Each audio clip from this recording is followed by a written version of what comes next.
Today we're at the Titchfield Haven National Nature Reserve. We're going to be photographing from a few different hides today. There's actually a bit of a discount now because a couple of the hides are inaccessible. So for £4.50 you get access to most of the reserve, some really nice hides that look out into some really nice areas on the River Mayonne.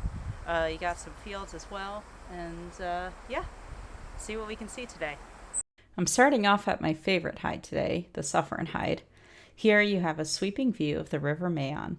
There are a few perches set up for wildlife to use. Typically you see cormorants, little egrets, black-tailed godwits, and various other ducks and geese.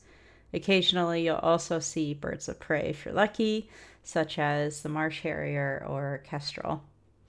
You're quite at a distance depending on which hide you use from the wildlife. I'm currently using the OM1 with a 100 to 400 millimeter lens and a 2x extender. There are times when I take the extender off though, particularly if it's not very bright outside. It does a really great job of bringing you closer to the wildlife, but it really closes the aperture down to f11, I believe, is the minimum f-stop you can use when you have it zoomed in all of the way, making it quite difficult to shoot at higher shutter speeds. I've also noticed that with this extender that my photos sometimes come out a bit soft and fuzzy. I've only been shooting with this setup for a couple of months, so maybe I'll find different ways to mitigate the softness. I did try shooting with a slightly higher ISO this time around, which might have helped, but I'm not 100% sold on it. I'll start off by showing you some pictures of cormorants I took on the day. There are always cormorants active around the reserve, and I like to call them the dogs of birds because they're always so animated and lively, even when they're just resting. I think this one coming in for a landing is my favorite shot from the day. You can see the brown and black tones under the wings, the frozen droplets as it's coming in for a landing. Just a really delightful photo.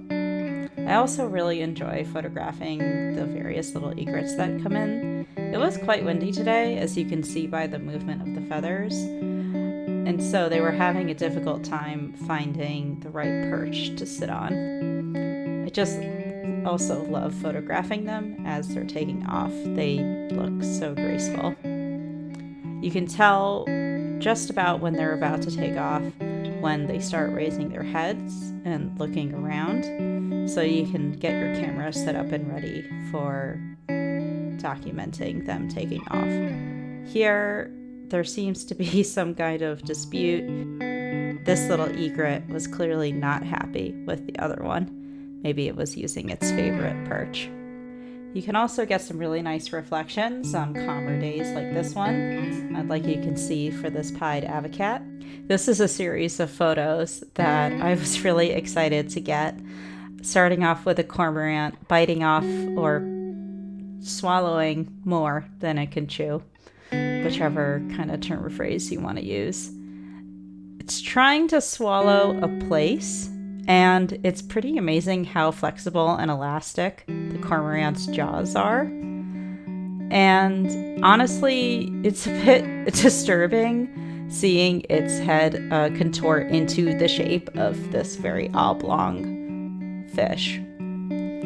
And as the cormorant was having trouble swallowing it, another cormorant swooped in and grabbed it.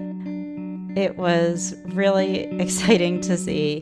And quite funny as well, because the other cormorant was also having some issues trying to swallow this place. And after about 3 to 5 minutes or so, I stopped watching because it just got to be a bit much. And then, after all of the drama, the cormorant likes to have a little bit of a scratch and a stretch. Thanks for watching!